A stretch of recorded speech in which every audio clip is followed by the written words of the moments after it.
Le département de l'Isère se penche sur le maintien à domicile des personnes âgées.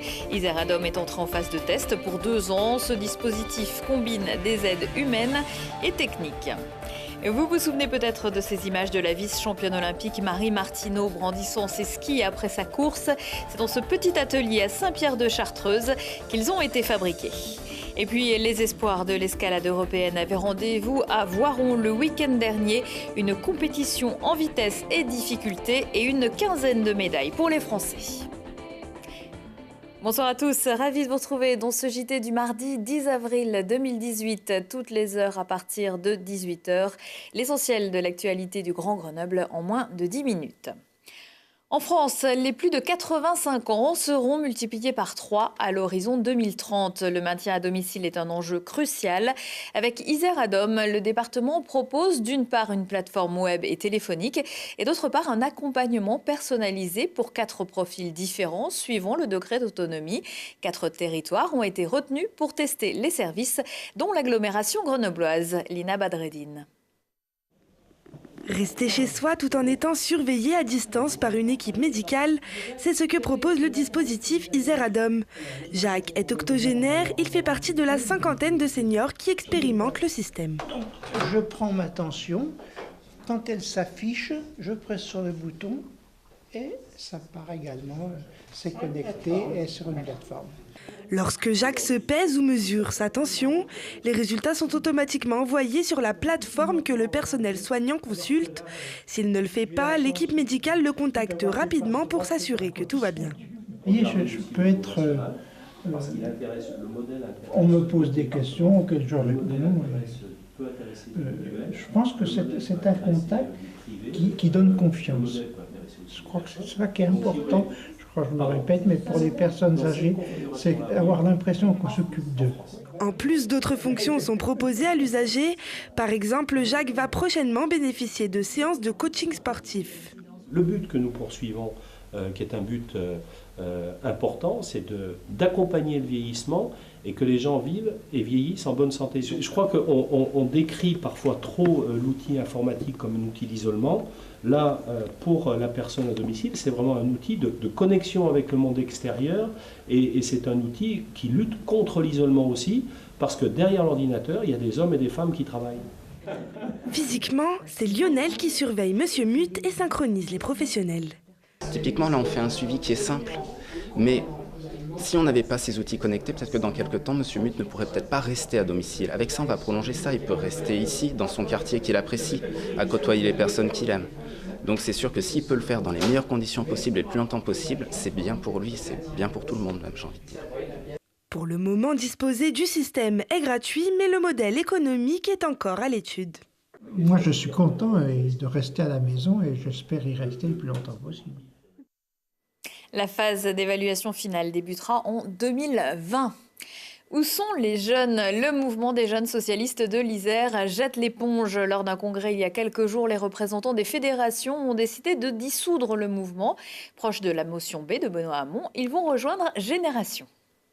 Les jeunes socialistes ont toujours été très à gauche, ce qui n'a pas forcément été le cas du Parti socialiste. Durant le dernier quinquennat, nous avons dû avaler un certain nombre de couleuvres comme le CICE, la déchéance de nationalité, la loi travail, qui ne sont vraiment pas des choses qui nous correspondent. Les jeunes socialistes sont majoritairement amonistes, comme ça a pu être décidé durant le dernier congrès, où c'est une ligne relativement amoniste qui a gagné à 70% et qui a même gagné à l'unanimité dans l'Isère. Ce qui nous plaît, c'est sa capacité à vouloir transformer réellement profondément la société, se battre réellement contre la justice sociale et surtout pouvoir rassembler la gauche qui ne semble plus être une position possible par le Parti socialiste aujourd'hui. D'autres jeunes isérois qui ne sont pas d'accord avec cette décision penseraient également à construire un autre mouvement des jeunes socialistes. J'espère que vous avez tout suivi. Il neigeait ce mardi matin à 1300 mètres d'altitude, y compris donc à Saint-Pierre-de-Chartreuse. Le domaine skiable est fermé depuis le 18 mars, mais la fabrique du ski reste ouverte. Le nom de cette petite entreprise est apparu sur le devant de la scène après la médaille olympique de Marie Martineau. La championne de halfpipe n'a pas ménagé ses efforts pour faire connaître son équipementier. C'est Laurie Baillet qui a planché sur le sujet. À la fabrique du ski, chaque skieur trouve ski à son pied. L'entreprise, créée en 2014 par Christian Allary, conçoit et fabrique des skis ici à Saint-Pierre-de-Chartreuse. Aujourd'hui, la fabrique du ski, c'est une douzaine de modèles. Dans le marché même du ski, on a voulu toucher toute typologie de skieurs indifféremment. Freestyle, freeride, piste, course, randonnée.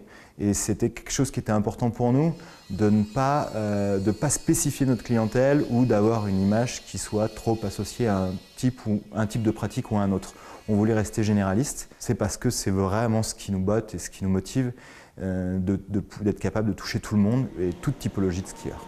Détourage, ponçage, polissage, affûtage, presque tout est fait sur place dans cet atelier de 300 mètres carrés. La fabrique du ski peut s'aligner face aux grandes marques sans rougir. Gage de qualité, les exploits de la double médaillée olympique Marie Martineau. Marie avait été lâchée par ses sponsors à l'été 2016, et elle voulait une petite marque. On lui a fait une paire, un modèle dédié, elle l'a skié à Tignes et c'était parti comme ça dès le début d'automne 2016. Et cette année, vice-championne olympique, donc un coup de projecteur sur la fabrique qui était énorme parce que c'est une nana super chouette, elle a vraiment joué le jeu, elle a vraiment mis en valeur son équipementier, c'est-à-dire nous, et ça c'était vraiment cool.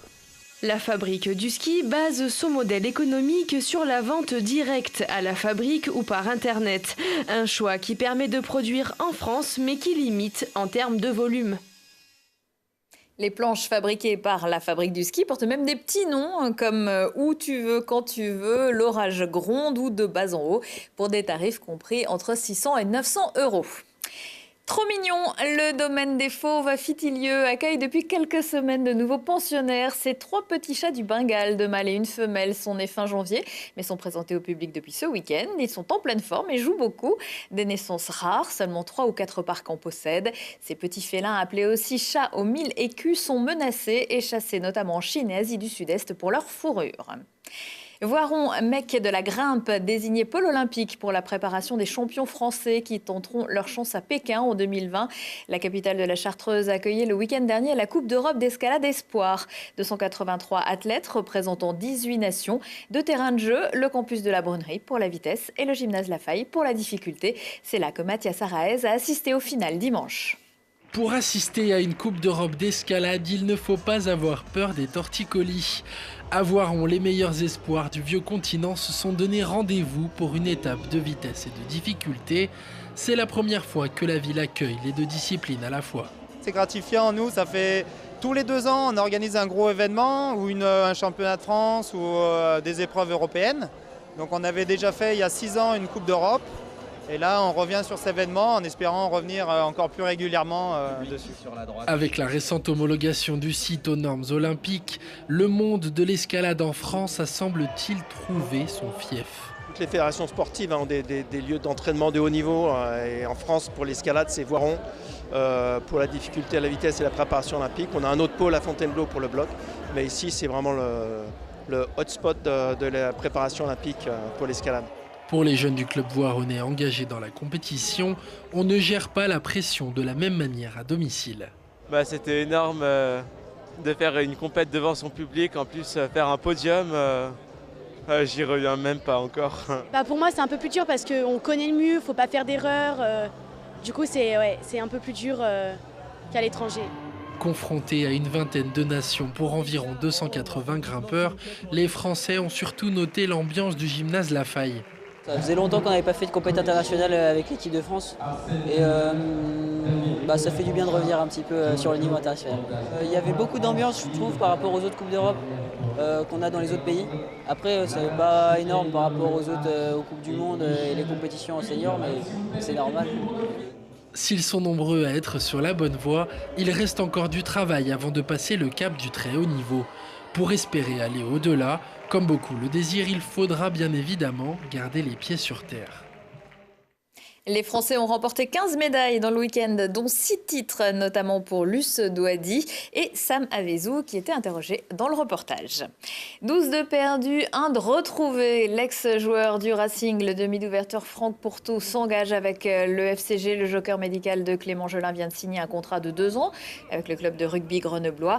À l'issue du dernier match de la saison au Stade des Alpes, vendredi, le FCG avait annoncé le départ de 12 joueurs, dont Dylan Hayes, Sonato Malolo, Arnaud Egui, David Mellet ou Nigel Hunt, le 3/4 centre qui aura donc passé 8 saisons à Grenoble. Et la liste devrait s'allonger dans les prochains jours. Autre info, c'est l'agence d'emploi Work 2000 qui deviendra la saison prochaine sponsor principal du club à la place de Sogeti. Prochain rendez-vous avec l'actu dans 1 heure et en replay sur télégrenoble.net. Excellente soirée à tous.